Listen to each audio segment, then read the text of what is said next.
This is interesting to me because this happened to a lot of commanders in Elite Dangerous, where Odyssey went horribly wrong because of Frontier Development's lack of leadership and direction, which is sad. I was one of the biggest fanboys of Elite Dangerous, and it became all Elite, no Dangerous. It's a very sad thing for the people of Frontier Development, the developers that work there. I feel bad for them.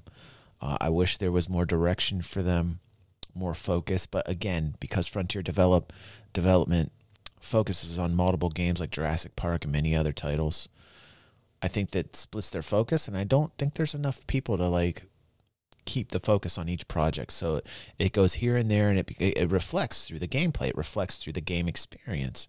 And that has been going on for about 3 to 4 years. What happened after Odyssey, when you had a lot of the commanders looking forward to Space Legs, you know, honestly, we just wanted to walk around in our ships, you know, but they took that away from us. They took VR support away from us. The game started failing. You know, a lot of things started failing. We've been watching videos from content creators talking about the share price deflation in excess of what the market has already deflated. And it's just a sad, sad thing, really. Like, I used to be angry. Like, I used to get angry about Elite Dangerous. You guys remember? I would rant. I would rant like mad. And now it's just sad. It's just sad for me. There's no more anger. It's just all sadness. So let's check this out. This content creator's name is The Ninth Divine. Why ditched Elite Dangerous for Star Citizen? Good morning, good afternoon, or good evening to you all, and welcome to another Star Citizen video. If you're listening to this on Spotify, welcome to episode 4 of season 2 of the Divine Interventions podcast. Today, I want to talk about something on my mind recently as I've been playing more and more Star Citizen and enjoying it more and more, and that is why I ditched Elite Dangerous. No danger. Before we begin, I stream every Friday and Saturday evening over on Twitch at twitch.tv/the9thdivine. I'm starting to stream Star Citizen a bit more, so if you're curious, please feel free to stop on by and say hello there. It's kind of like that, Aether, right now.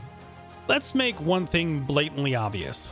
Elite Dangerous never had, and I don't believe ever will, have the funding that Star Citizen has currently. We're going to watch a Backspace vid next after this. $560 million US, with 4.4 million backers. In a stark comparison, Elite Dangerous has sold 4.3 million franchise units, 3 million of the base game, and 1.3 million Horizons expansion units, whereas Star Citizen has only sold 1.7 as of October of last year. Of course, there are massive differences in game style, size, and arguably quality. The way that they're funding the game, the way that Cloud Imperium is funding Star Citizen is almost like a completely different model from what Frontier Development is doing with Elite Dangerous, just so you guys know. But I wanted to talk about exactly why I stopped playing Elite Dangerous. What's up, Dark? How you doing? Place. Welcome back to the stream. I had around 800 hours played in the game, which I know isn't anything compared to the die-hard fans. If you're looking for that video, go to the look at this DG section. It's in there, Dark. I grinded both Navy and Imperial faction ranks in order to buy some of the biggest ships in the game. I engineered some ships to the absolute max and spent a ton of time out in the black doing mining runs so I could pay for those ships and those ship parts. Each ship could have bigger and better thrusters, shields, power plants, missiles, guns, and different qualities for each, whether that be cooling, better armor, or sustainability, even being lighter. If your ship was lighter, it would be faster and therefore more fuel efficient. The game itself has 400 billion star systems that are modeled on actual galactic charts, including our own solar system and a 1-to-1 scale simulation of the Milky Way galaxy. I think he's been in here before, Constant. If you happen to come upon a planet that was previously undiscovered by you or by any other player, you'd have your commander's name labeled on that planet as the discoverer forever. For either bragging rights or roleplay opportunities if you wanted to, that's a pretty fucking cool feature. Players and members of the community have their own groups for assistance out in space, whether it be for combat or even refueling your ship if you end up this stranded. Is relatively new. It's about a week old. For both Elite Dangerous and Star Citizen, you could purchase a program called Voice Attack, and in turn use an HCS voice pack to issue verbal commands for in-game use that would do a variety of different functions. I used the voice pack for Elite when I played, and that was the voice that spoke back to me as my ship's AI, and that was the one and only William Shatner. You can do that for pretty Star Citizen fucking as well. sick. If you wanted to, you could spend days or even months outside of the bubble exploring other worlds, mining, or even fighting aliens. If you really, really wanted to, you could travel to the supermassive black hole at the center of the Milky Way called Sagittarius. And it looks very dated, like the engine, the graphics, it looks very dated. Frontier development really just badly tried to get console interoperability with consoles and PCs. They botched that up. They really just introduced new content very badly. And they should have taken more time to test everything out before releasing. They pushed everything out in a hurry, and it reflected in the gameplay. Sagittarius A. You could kill pirates, become a... I will give the fact that I do enjoy the flight experience and the tactile feel of being in the cockpit in Elite Dangerous. I always have. I love the UI. I love the feel in the cockpit. I love the fact that I feel like I'm connected to the ship. I like the flight experience. Some people say it's a little slow. I actually like that. I like the dogfight feel of it, you know? So those are the positives. But, like, unfortunately, the game itself, in terms of player-to-player interaction, it's just not there. It's just not there. Bounty hunter, take assassination missions, and dogfight with other players. The audio, superb. I'll hand it to Elite. Absolutely, that the sound in game was always pretty next level. Yep. Deep core mining in asteroid fields produced a sound much like that of a seismic charge from Star Wars.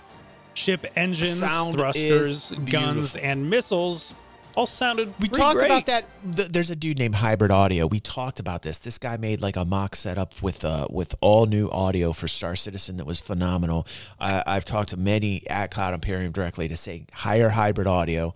I'm sorry about the audio guy that's currently working there, but could you please get Hybrid Audio to come in and actually do the sound design?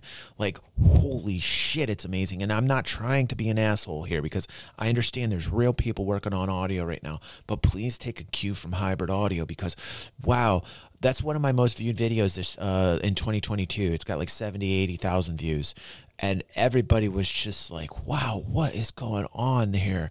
This is fantastic. And people were saying when, and people were like, can this please be in the game now?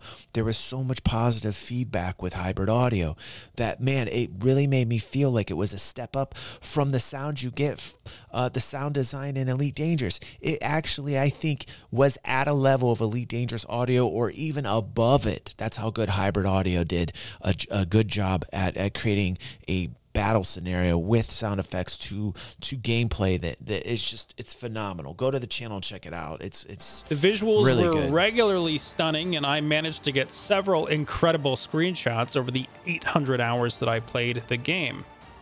Even though Elite Dangerous had its pros, it had its fair share of failures. In a space sim that takes place roughly around the year 3300, so what I do here, space still felt empty and lackluster. The community had wanted more immersion in this beautiful game, but cries for it were ignored and pushed aside and just fell on deaf ears.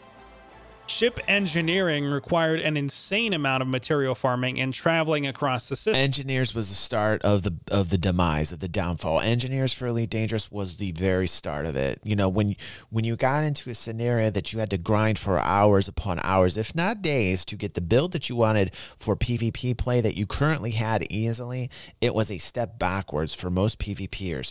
When Engineers came out, I started to smell it. I was like, man, we are really getting away from the danger here. We're going to Elite, we're going to grinding and space trucking, which is okay if that's your style of play. I completely understand that, right? That should be in these types of games, but it really took away from the PvP player-to-player experience and player-versus-player experience when they focused on this grind that you had to do, which PvPers are not usually in it for grinding, not usually, you know, but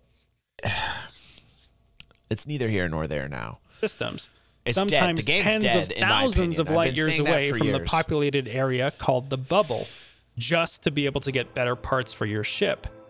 There needs to be danger in Frontier all Development's of these sandbox latest MMO DLC games. that was introduced now, to I Elite, get it. called It's not a Odyssey, traditional MMO, was but come originally on. very promising. The community was finally granted the ability to walk around and explore planet surfaces, their ship hangars to walk around their ships and view them to scale, and even walk around station interiors. With the help of brand new terrain generation I don't even get that tech, upset anymore, some Red Bear. planets It's just and I'm atmospheres sad and now. atmospheric I'm just sad scattering about with additional detail of the terrain. But the detail only really existed from high above the surface. As you got closer, that terrain that you thought was there ended up being really smooth and unnatural with a lot of repeating textures. There was an additional rock scattering side of the new tech that was also completely absent from the launch. And on top of general lack of surface variety, you were missing canyons, mountains. Yeah, like here we don't know. We know the answer. I don't even need to watch the rest of this video. Who is this dude? Hold on a second. Let me just apologize to this guy right now. The Ninth Divine. I'm going to throw the link in there. Help this dude out. It sounds very professional. I actually would normally take the time out to watch this whole thing, but I already know the answer to this. Why ditch Elite Dangerous for Star Citizen? Well, it's very obvious. It has all to do with real life leadership. It has all to do with the real world and the business model and Frontier Development not focusing where they needed to focus. And that is listening to their gamer base. That is listening to us. It is paramount that developers listen to the people that are playing their creations. If they stop doing that and they go one direction and they don't try to accommodate and balance as many types of viewpoints as possible, they will lose that player retention. And that's exactly what happened to the game. And that is why there was a huge exodus of commanders that came to Star Citizen. And I just have to say this. Thank you, Frontier Development, for screwing up hugely. I am very sad that you did, but it ended up being a boon for Star Citizen because we got tons of commanders coming over here. A great example, Citizen Kate. We just watched a video from her. She used to do Elite Dangerous content exclusively, just like I did back in the day. I pretty much did Elite Dangerous content to help people PvP called Bring in the Dangerous. A lot of people like Donnie and others are still here because they love that content, to come back just to feel those old nostalgic vibes. You know what I'm saying? They lost the edge. They lost their ability to listen to their base. That is the death nail. That is the death nail of any game. That is why I appreciate Cloud Imperium's transparency and the fact that they at least try to communicate as much as possible with that player base. It is the lifeblood. It is the reason why games are successful. And I hope they keep doing it, because if they stop, that's the end.